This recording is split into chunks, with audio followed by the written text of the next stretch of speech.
Aujourd'hui, je reçois Billy Waitoare qui vient nous parler d'un événement majeur qui va se passer à la Maison de la Culture. Bonjour Billy. Bonjour. Alors, dis-moi tout.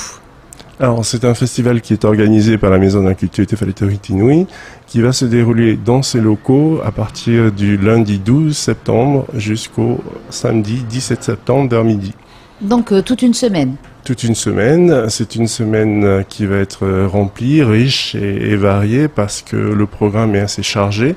Pour cette première édition de ce festival qui s'appelle Festival Polynésien Temona Nui Ahiva, Temoana ou Temona? Temona Nui Ahiva. Le grand océan et la fête du grand océan qui se rassemblent. Exactement. Et donc, pour cette première édition, on a souhaité en fait réunir des délégations d'artistes, d'artisans issus des 3 pointes du triangle polynésien. Donc, à savoir l'île de Pâques, Hawaï et la Nouvelle-Zélande. Et nous, le Pito, au milieu. Évidemment, ça va se passer au centre, donc la délégation polynésienne ne sera pas en reste puisqu'elle sera beaucoup plus nombreuse. On compte à peu près 70 personnes de l'étranger et avec environ 130 personnes participantes, artistes locaux. Alors c'est un festival qui va nous donner quoi comme prestation? Alors, il y aura différentes activités pendant ce festival puisqu'il y aura différents artistes. Donc, il y aura des conteurs, des sculpteurs, des photographes, des matariapos, des conférenciers, des peintres, des tatoueurs, des professeurs de langue, des groupes de musique, des chanteurs, des danseurs, des artisans. Donc, la panoplie est assez large. Et pour cette semaine, nous allons proposer donc des spectacles, des ateliers, des rencontres, des expositions, des concerts, des défilés de mode, du sport traditionnel, des tatouages pour ceux qui sont intéressés. Donc là aussi, les activités proposées seront assez larges. Mais avec tout ça, il y a assez de temps. Vous êtes ouvert de quelle heure à quelle heure? Alors, ça va commencer, donc je disais le lundi 12, on va commencer par une soirée le lundi 12 à 19h. Au Grand Théâtre. Ensuite, on va avoir... Il y aura quoi dans cette soirée? Alors, pour ce qui est des soirées, on a donc prévu 5 soirées, lundi, mardi, mercredi, jeudi et vendredi. Le lundi, mardi et mercredi, on va mettre en fait un pays à l'honneur, un pays du triangle polynésien. Donc pour le lundi, ça va être Hawaï. Pour le mardi, ça va être la Nouvelle-Zélande. Et pour le mercredi, ça va être l'île de Pâques. Mais en même temps, on ne va pas oublier la Polynésie. Quand même, puisque le lundi, on va mettre en avant le vainqueur du Hura Vatau de cette année, donc Teitia Rurutunua. Le mardi, on va mettre le vainqueur du Huratau 2016, Hitireva. Et le mercredi, on va mettre à l'honneur les marquises avec le groupe Takitoa. Donc chaque fois, ce sont des soirées consacrées à la danse. Pour les 3 premières danses, pour les 3 premières soirées, par contre, le jeudi, on va mettre en avant les mythes et légendes, puisque ça va être une soirée consacrée aux conteurs, qui vont, donc 3 conteurs de l'étranger qui vont venir nous raconter des histoires, des légendes phares de leur pays, avec 3 conteurs locaux également. Alors en quelle langue ça va se dérouler? Cette soirée est assez particulière parce que d'une part, elle met en avant la tradition orale, ce côté important de la culture polynésienne, et deuxièmement, parce qu'on mettra en avant les langues, qui est donc le socle de l'identité culturelle par excellence. Donc cette soirée se déroulera avec des légendes qui vont être contées en marquisien, en rapanui, en hawaïen, en maori, dans leur langue d'origine. Est-ce qu'il y a une traduction qui est... Aucune traduction ne sera proposée. Par contre, nous allons proposer un fascicule pour expliquer la légende en amont.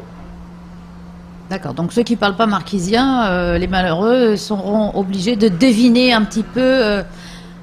Je pense pas que ce soit les malheureux parce que justement il y aura l'histoire qui sera résumée en amont et en même temps on compte quand même sur le fait que être conteur c'est un métier. Donc au-delà des mots, il y a aussi toute la prestance la gestuelle et donc on compte évidemment sur ce fait-là. Bien, alors nous allons remarquer tout ça. Et ensuite? Et nous terminerons en termes de soirée le vendredi par un concert final, donc sur la place Toata, avec 3 groupes et chanteurs ou chanteurs étrangers, encore une fois, et un groupe local. Donc pour la Polynésie, nous aurons la représentation assurée de Manuari Ateni. Et pour l'île de Pâques, ce sera le groupe Topatangi. Pour la Nouvelle-Zélande, on va avoir le chanteur hip-hop King Kapisi. Et pour les îles Hawaï, Kainani Kahaunaele. Oui, un beau programme alors. Exactement. Alors, ils sont déjà arrivés, ils ont commencé à répéter ensemble? Non, ils ne sont pas arrivés. Donc, ils vont arriver à partir. Donc, ce sont des arrivées échelonnées à partir du 10 septembre, du samedi pour les Hawaïens. Et ensuite, le lundi, nous aurons la Nouvelle-Zélande qui va emboîter le pas, enfin, qui va laisser la place ensuite à l'île de Pâques qui va arriver le mardi à 1h du matin. Donc, d'où le fait que la cérémonie d'ouverture, en réalité, elle est à 11h le mardi 13. 11h du soir? 11h du matin. Non, je dis des bêtises exprès. Pourquoi pas 1h du matin? Ça pourrait être festif, on commence, on continue. Il faudra laisser le choix à d'autres organisateurs d'essayer. Alors, tout ceci a un coût, je suppose. Il y a des passes, il y a des entrées. Comment ça se passe? Alors, on a souhaité... Le thème de ce festival, c'est la transmission. Donc, la transmission, elle se traduit notamment par le fait qu'on voudrait... on a voulu associer les établissements scolaires, puisqu'en matinée, tous les établissements scolaires sont invités à envoyer leurs classes donc de 6 à 18 ans. Nous avons d'ailleurs, à ce sujet, mis en place un concours depuis le mois de juin, un concours d'art plastique, où quels que soient les enfants qui souhaitent pourront travailler sur le thème de nos cousins polynésiens et nous. Donc c'est appeler un peu les enfants à réfléchir à cette notion de triangle polynésien, parce qu'avec un peu un abus de langage, on pense que la Polynésie, c'est la Polynésie. Non, c'est la Polynésie française, et la Polynésie est beaucoup plus vaste que ça. Donc on aura la transmission au travers des scolaires, qui vont venir par exemple tous les matins dans les ateliers, dans des spectacles également. On aura aussi une politique tarifaire, pour en revenir à votre question, abordable, puisqu'on propose un tarif de 1500 francs par personne pour tout ce qui est spectacle ou masterclass. Par activité ou par soirée? Par soirée, oui, 1500 francs par personne. Donc, contrairement à ce qu'on peut trouver en termes de tarifs ailleurs, par exemple, je pense que c'est assez abordable, puisqu'on veut que ça soit populaire, on veut que ça puisse assurer derrière une transmission. Oui, c'est une bonne idée, parce qu'effectivement, des fois, les prix peuvent être un frein. Oui, bien sûr. Mais on a essayé d'harmoniser le tout, au niveau des masterclass, puisque je parlais d'ateliers qui sont entièrement gratuits, eux. Mais pour ceux qui veulent approfondir leurs connaissances et aller plus loin, ils pourront donc faire le choix de s'inscrire à des masterclass, donc d'1h30 chaque jour, et pour le tarif de 1500 francs. Il y a quoi dans ces masterclass? Alors, c'est des masterclass de sculpture, des masterclass de photographie, des masterclass de danse, des masterclass de musique néo-zélandaise. On a aussi une diversité d'art proposé, et donc l'idée c'est vraiment d'avoir des professionnels dans leur domaine qui puissent expliquer leur art et même permettre à tout un chacun de pouvoir apprendre, s'initier dans les ateliers et approfondir dans les masterclass. Alors, est-ce qu'il faudrait se précipiter d'ores et déjà à la Maison de la Culture pour s'inscrire? Alors, pour les masterclass, inutile de se précipiter, puisque les ouvertures des inscriptions se fera le lundi, à partir du lundi 12 septembre. Ah oui, voilà, on peut... Voilà. Mais par contre, pour ce qui est de la billetterie pour les soirées, par exemple, là, vous pouvez dès aujourd'hui vous rendre à la Maison de la Culture. Oui, d'autant qu'on peut acheter en ligne maintenant. Alors pour ce festival en particulier, on a souhaité donc se cantonner à un achat à la Maison de la Culture.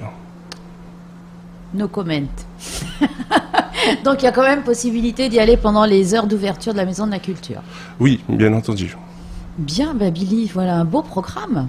Merci. Tu peux rappeler le nom du festival? Alors, le festival, encore une fois, s'appelle Festival Polynésia Te Moana Nui Ahiva. Merci, et c'est donc du 12 septembre jusqu'au 17, une semaine qui va foisonner. À mon avis, ce sera le cas, donc j'invite tous les auditeurs de Taoui FM à se rendre rapidement à la Maison de la Culture pendant toute cette semaine, puisque je pense que c'est une chance de pouvoir avoir toutes ces communautés, toute cette panoplie d'artistes réunis en un seul lieu, en un moment. Donc, c'est pas tous les jours qu'on voit ça. Voilà, le grand océan réuni dans un même berceau. Exactement. Donc, n'hésitez pas, à mon avis, allez-y, venez à la Maison de la Culture. Merci, Billy. Merci à vous.